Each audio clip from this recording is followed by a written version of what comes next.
জীবনের প্রেমটা আসলে আমার লাইফের এমন একটা পার্ট, মানে যেখান থেকে আমার লাইফটা আসলে অনেকটা অগোছানো হয়ে গিয়েছিল। সে অগোছানো লাইফ আমার গুছাতে অনেক সময় লেগেছিল মুভ অন করতে। তো সেটা ছিল আমার টিনেজার লাইফ। তো তখন আমি নতুন নতুন প্রেম, মানে এই ছোঁয়াগুলো আমার মধ্যে আসে।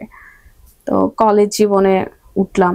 তো ওঠার পর ফেক আইডিতে আমি একটা ছেলের প্রেমে পড়ি, বাট আমি অ্যাকচুয়ালি জানতাম না যে এটা ফেক আইডি ছিল। তো আইডিটা দেখে আসলে বোঝার উপায় ছিল না যে এটা ফেক আইডি। তো বেশ সাজানো গোছানো আইডি ছিল। তো আমি বললাম যে ওকে ফাইন, নাইস তো ছেলেটা, একটু দেখি কমিউনিকেট করে। এর আগে আবার আমার এক বান্ধবী ওর একটা ছবি আমাকে পাঠাইছিল, দেখ তো ছেলেটা কেমন। তো আমি বললাম হ্যাঁ ফাইন নাইস, বাট আমার মনের মধ্যে যে ওইরকম কোনো ফিলিংস আসতেছিল না তখন। দেখছি জাস্ট নর্মালি, ওকে ফাইন। তো তারপর আমি যখন চিনলাম যে এটা তো ওই ছেলেটাই, ওকে দেখি, নক করে দেখি, কথা বলে দেখি। তো তারপর ছেলেটা আমার সাথে কথা বললো। প্রথমে বেশ অ্যাটিটিউড ছিল তার। ফেক আইডির যে এত অ্যাটিটিউড হতে পারে সেটা আসলে ওই আইডির ছেলের সাথে কথা না বললে বোঝা যায় না। তারপর কথা বললাম, 1 মাস এভাবে কথা বললাম। সে সব, যখন আমি তাকে দেখতে চাইতাম ভিডিও কলে, সে আমাকে এক্সকিউজ দিত আমার রাত 10টার পরে আমার বাসার লাইট অফ হয়ে যায় আর দিনে সে বিজি। তো সে এভাবে আমাকে বোকা বানিয়ে যেত, আর আমি বুঝতাম না, যেহেতু টিনেজার ছিলাম তখন, অত বুঝতাম না। তো তারপর তার সাথে আমি কথা বলতে বলতে একসময় তার প্রেমে পড়ে যাই, এতটাই পড়ে যাই যে আমি তাকে বিয়ে করার জন্য স্বপ্ন দেখা শুরু করি। তো সেটা আমি তাকে প্রকাশও করেছি, তুমি কি আমাকে বিয়ে করবা। সে আমাকে স্বপ্ন দেখাতো, হ্যাঁ আমি তোমাকে বিয়ে করব বিয়ে করলে।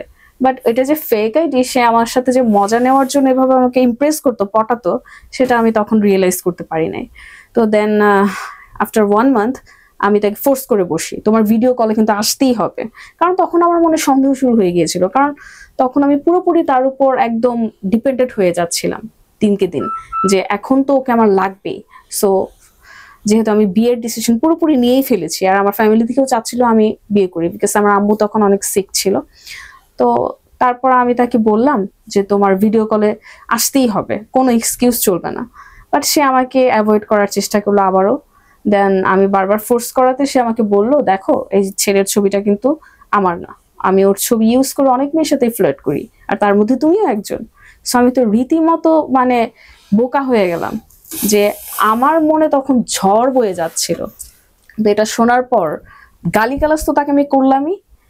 দেন আমি 2 দিন পর্যন্ত মানে আমি ঘুমাতে পারতাম না। তো আমার মাথা ভার হয়ে থাকতো, মানে আমি কাউকে বোঝাতে পারছিলাম না, আমার কষ্টটা আমার মধ্যেই ছিল। মানে তখন আমি কি পরিমাণ যে পেইন ফিল করতেছিলাম, একটা মানুষ মারা গেলে যতটা কষ্ট হয় আমার মনে হচ্ছিল তার থেকেও বেশি কষ্ট। দেন আমি যেই ছেলের ছবির প্রেমে পড়েছিলাম, ফেক আইডি যে ছিল সে তো আমার সাথে কথা বলতো, আমি তো তার ছবি দেখি নাই, কিন্তু ছবির ছেলেটাকে আমি তাকে ভাবতাম। তো তারপর আমি ওই ফেক আইডিকে তারপর আমি ফেক আইডিকে ধরে বসলাম যে এই ছেলের রিয়েল অ্যাড্রেস দে, এই ছবির ছেলেটা কে, যার ছবি ইউজ করে তুই আমার সাথে প্রেম করছিস, মিথ্যা প্রেমের নাটক করছিস, আমাকে বিয়ের স্বপ্ন দেখাইছিস, আমাকে ভালোবাসার স্বপ্ন দেখাইছিস, তার রিয়েল অ্যাড্রেস দে, সে আসলে কে। তো সে বলল এই ছেলেটা চাঁদপুর থাকে, আর ওর অ্যাড্রেস হচ্ছে এটা, আর হচ্ছে ওর ফেসবুক আইডি হচ্ছে এটা। তো তারপর সে আমাকে দিল। তারপর ফেসবুক আইডি থেকে আমি তার বিভিন্ন ফ্রেন্ড সার্কেলের যে লাইক, সেখান থেকে একটা ছেলেকে আমি পিক করলাম। পিক করে দেন আমি বললাম এই ছেলেটা কে, আমার ওর ফোন নাম্বার প্রয়োজন। তো সামহাও আমি তার ফোন নাম্বার ম্যানেজ করলাম। ম্যানেজ করার পর তাকে আমি ফোন দিলাম, খুব ইমোশনাল ভাবে তাকে আমি ফোন দিলাম, যে যাকে আমি চিনি, যে আমার স্বপ্ন, যে আমার পুরো পৃথিবী, আমি তাকে ফোন দিতেছি। বাট সে জানেও না যে আমি তাকে এতটা ভালোবাসি, বিকজ আমি তো একটা ফেক আইডির সাথে প্রেম করছি। সে তো আর এই বিষয়গুলো কিছুই জানতো না, সে তার জন্য আমি একটা আননোন। তো তাকে ফোন দিয়ে আমি রীতিমতো 2 মিনিট পর্যন্ত মানে আমি কথাই বলতে পারছিলাম না। তারপর আমি হ্যালো বলছি, যেহেতু সে এ ব্যাপারে কিছুই জানে না, তো তাকে তো আমাকে বলতে হবে। তো তারপর সে আমার সাথে কোনোভাবে কমিউনিকেশনই করতে চাচ্ছিল না, যে সে আননোন কোনো মেয়ের সাথে কথা বলবে না। তো আমি তো পুরা মানে হতভম্ব খেয়ে গেলাম, এখন আমার কিছু করারও ছিল না, কারণ সে তো আমাকে চিনে না, আমি চাইলেই তাকে ফোর্স করতে পারি না। তো তারপর সে ফোন কেটে দিল। তারপর আমি কি শুরু করলাম, তার বিভিন্ন ফ্রেন্ড সার্কেল যারা আছে তার ফেসবুক থেকে আমি বের করে একটা অপরিচিত একটা ছেলের ফেসবুক আইডি থেকে বিভিন্ন তার আত্মীয় স্বজন, তার ফ্রেন্ড সার্কেল, তাদেরকে আমি তার লাইক থেকে বের করে খুঁজে বের করলাম যে এই ছেলেটাকে আমার যে কোনো ভাবে হলেও দরকার, প্লিজ আপনারা একটু মিট করার ব্যবস্থা করে দেন। তো প্রথমে আমি একজনকে বলছিলাম, যাকে আমি বলছি তার এক বন্ধু ছিল, সে নিজেই আমার সাথে ফ্লার্ট করা শুরু করে দিল। সে বললো ও ফাইন, ঠিক আছে, তো একটা মেয়ে মানুষ পাইছে আছে না, নিজেই ফ্লার্ট করা শুরু করলো। অথচ আমার ইমোশন বুঝলো না। আমি একটা মেয়ে ঢাকায় থাকি, যে কিনা চাঁদপুর যাওয়ার মতো আমার মানে তখন সাহস ছিল না, কারণ আমি তখন অনেক জুনিয়র ছিলাম, ছোট ছিলাম। তো সেইখানে একটা মেয়ে, আমি তাকে নক করতেছি সাহায্যের জন্য, সে উল্টা আমার সাথে ফ্লার্ট করা শুরু করলো। তো আমি ছেলে চেঞ্জ করলাম যে যাক আমি অন্যজনকে নক দেবো। আবার তার আইডি থেকে আমি খুঁজে বের করে অন্য কাউকে নক দিচ্ছি, বাট তারা রীতিমতো বিরক্ত হচ্ছিল। তারা উল্টা সবাই আমার সাথে ফ্লার্ট করার ট্রাই করতেছিল। তো এইভাবে আমার 5-6 জনকে বলা শেষ হয়ে গেছে। এই খবরগুলো সব ওই ছেলেটার কানে গেল। ছেলেটার নাম ছিল রাহি চৌধুরী। তো এগুলো শুনে সে রীতিমতো বিরক্ত হয়ে যাচ্ছিল যে একটা মেয়ে কেন আমাকে এভাবে খুঁজতেছে ছেলেদের মতো। তো এটা তো খুবই বাজে একটা বিষয়। তো আসলে যে আমার ইমোশনটা কি ছিল, আমার কষ্টটা কি ছিল, সেটা বোঝার চেষ্টা করে নাই, কারণ সে তো এইসব বিষয়ে কিছুই জানে না। যে তার ছবি কেউ ইউজ করে প্রেমের ফাঁদে ফাঁসিয়ে যে কতটা ভয়ানক পরিস্থিতিতে ফালাই দিতে পারে, এগুলো তো আর সে জানে না। কিন্তু আমি এই বিষয়গুলো শেয়ার করছি তার অনেক বন্ধু বান্ধবের সাথে, কিন্তু সে ওভাবে এই বিষয়গুলো কানে নেয় নাই। তারপর একদিন হঠাৎ তার এক ফ্রেন্ড আমাকে ভিডিও কল দিল, সেখানে ওই ছেলেটাও ছিল, ওই রিয়েল যে ছেলেটা ও ছিল। তো ভিডিও কল দেওয়ার পর আমার তখন ফোনে নেট ছিল না, তো আমি ফোন রিসিভ করতে পারিনি। তারপর আমি ফোনে বলেছি যে প্লিজ আমাকে ওর সাথে একটু কথা বলাই দেন, ঠিক আছে। তো যেহেতু ভিডিও কল আমাকে দেখে নাই, আমাকে আরো ফালতু ভাবা শুরু করলো। তো সে আমাকে বিভিন্ন গালিগালাজ শুরু করলো যে এসব কাজ তো একটা ছেলে করে, একটা মেয়ে তো কখনো এসব কাজ করতে পারে না। কিন্তু আমার ইমোশনটা সে কিভাবে বুঝবে? আমি তখন টিনেজার ছিলাম, আর তখন একটা মানুষের মনের মধ্যে কি ঝড় বয়ে যায় একমাত্র প্রথম প্রেম যার হয় সেই বোঝে। অনেকে কিন্তু সুসাইডই করে এরকম সিচুয়েশনে। তো আমি কোনোভাবেই তাকে বোঝাতে পারছিলাম না, সে রীতিমতো আমাকে খারাপ মেয়ে, ফালতু মেয়ে এগুলোই ভেবে যাচ্ছিল অ্যান্ড বকাবকি করতেছিল। ইভেন আমার ফ্যামিলি নিয়ে পর্যন্ত সে গালি দিয়েছে। তারপর আমি তাকে কিচ্ছু বলতে পারিনি, বিকজ আমি এতটাই তার প্রতি দুর্বল ছিলাম।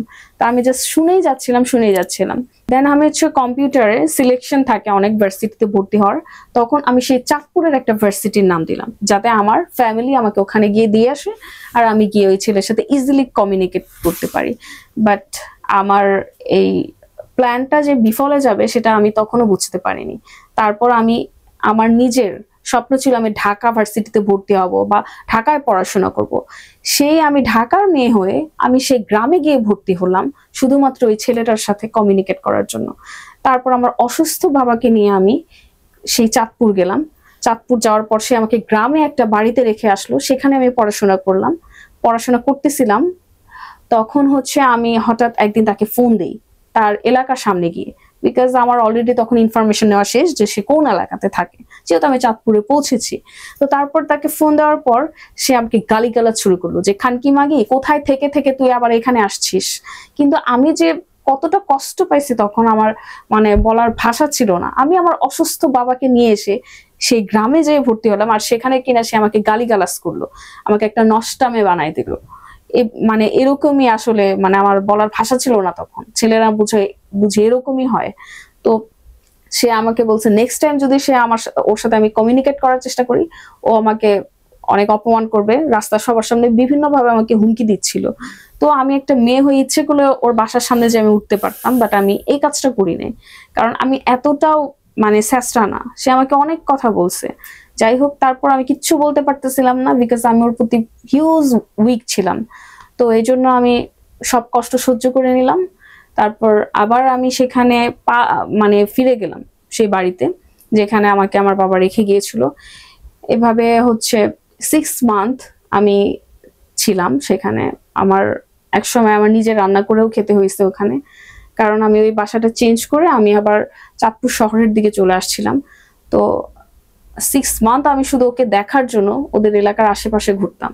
কতটা কষ্ট করছি একটা মেয়ে হয়ে, বাট আমার ভার্সিটির লাইফটাকে আমি নষ্ট করছি। কারণ এই সময় আমি ঢাকা কোনো ভার্সিটিতে ভর্তি হলে হয়তো বন্ধু বান্ধবের সাথে আড্ডা দিতে পারতাম, চিল করতে পারতাম। আমার পুরো লাইফটাই সে অন্যভাবে অন্যদিকে মানে ঘুরাই দিছিল। তারপরও সে আমার দুঃখ বোঝে নাই। তারপর এরকম তার বিহেভিয়ার দেখে আমি ধীরে ধীরে তাকে বলার সাহস হারিয়ে ফেলছিলাম যে আমি আর কিভাবে ওর সামনে ফেস করব। ও আমাকে এত গালিগালাজ করছে, মানে এই মুখ নিয়ে আমি যাব কিভাবে ওর সামনে। বাট আমার মনের কষ্টটা আমি কোনোভাবে ওকে বোঝাতে পারছিলাম না যে আমি তোমার জন্য যেখানে ভর্তি হয়েছি, একটা মেয়ে কতটা কষ্ট পাইলে, কতটা কষ্ট করতে পারলে সে আসে। কিন্তু তার মনে কোনো মায়া হলো না আমার জন্য। তো দেন আমি হচ্ছে ডিসিশন নিলাম আমি ট্রান্সফার নিব, আমি আর ওর পিছনে যাব না। বাট আমার আমি চেষ্টা করলাম আমার বাবার সাথে ট্রান্সফার করার জন্য, ঢাকাতে কোনো ইউনিভার্সিটিতে ভর্তি হওয়ার জন্য। বাট তখন আর কি সুযোগ ছিল না ট্রান্সফার হওয়ার। তো ওখানে আমার 5 বছর স্টাডি করতে হয়। তো আমার 5টা বছরই আসলে নষ্ট হয়ে যায় ওর জন্য। তোমার মুভ অন করতে করতে অনেক বছর কেটে যায়। তো তারপর আমি এক সময় চলে আসি, আমার ভার্সিটি লাইফ শেষ হয়ে যায়। তারপর আমি ঢাকা চলে আসি। ওকে আমি এর মাঝখানে একদিন দেখছিলাম, বাট আমি ওকে প্রপোজ করি নাই। যে আমি বুঝাই দিছি যে আমারও কিন্তু ফ্যামিলি আছে, আমি কিন্তু এখানে নষ্টামি করতে আসি নাই। আমি তাকে এটাই শো করছি যে আমি এখানে একটা ভালো পরিবেশে থাকি, সেটা আমি তাকে দেখাইছি। বাট আমি তার সাথে কথা বলি নাই। তো আমি তাকে বুঝাই দিছি আমি এতটাও স্যাসরা না, আমি আমি নিজের ওয়েট, নিজের পার্সোনালিটি বজায় রাখছি। তো তারপর হচ্ছে তারপর আমি ফাইনালি ভার্সিটি শেষ করলাম। ভার্সিটি শেষ করে আমি ঢাকা চলে আসলাম। শুধু এক্সামের সময় আমি চাঁদপুরে যেতাম, বাকি সময় আমি আমার ফ্যামিলির সাথে থাকতাম ঢাকাতে, এখানেই প্রাইভেট পড়তাম। তো এভাবে আমার সময় গেল। তারপর আস্তে আস্তে আমার ওর কাছ থেকে মুভ অন করতে হলো, বিকজ যে ছেলেটা আমাকে বুঝতেইছে না আমার কষ্টটা। আমি অনেকভাবে তার কানে পৌঁছানোর ট্রাই করতাম তার বন্ধুদের মাধ্যমে। এখন যে আমাকে বুঝতেছে না কোনোভাবেই, আর এত পরিমাণ মানে ছোট করছে, তার লাইফে আর আর যাওয়া আমার পক্ষে আর পসিবল ছিল না। মানে আমি এতটাই ভেঙে পড়ছিলাম, আর এতটাই মানে ধীরে ধীরে ঘৃণা চলে আসছিল তার প্রতি আমার। তো তারপর ঢাকা চলে আসলাম, আবার মিডিয়াতে কাজ শুরু করলাম, নতুন লাইফ। তো আস্তে আস্তে আমি তাকে আল্লাহর রহমতে ভুলে গেছি। অ্যান্ড তারপর আমি লাস্ট ওকে মেসেজ দিয়ে আমি আমার সব ঘটনা বলছি যে আমি তোমার জন্য ওখানে কিন্তু ভর্তিও হয়েছি। তো সে আমাকে লাস্ট এই প্রথমে সে আমাকে ছেঁচড়া বলছিল যে তুমি তোমার কি আসলে লজ্জা শরম নেই, তুমি আবার কেন আমাকে নক দিছো। তো তারপর আমি তাকে ভেঙে বলছি আমার ঘটনাটা পুরোপুরি, যে আমি আপনার জন্য এত কিছু করছি, আমি ভর্তি হয়েছি, এটা সেটা। তারপরে সে আমাকে বুঝতে পেরেছে এবং আমার জন্য সে দোয়া করেছে। কিন্তু তার লাইফে একজন অলরেডি আছে যার সাথে তার 8 বছর রিলেশনশিপ। তো আমিও বুঝলাম। তারপর আমি হ্যাপিলি মানে তাকে আর কখনো নক দেইনি। অ্যান্ড সে তো আসে নাই, কারণ তার তো রিলেশনশিপ ছিল, এটাই।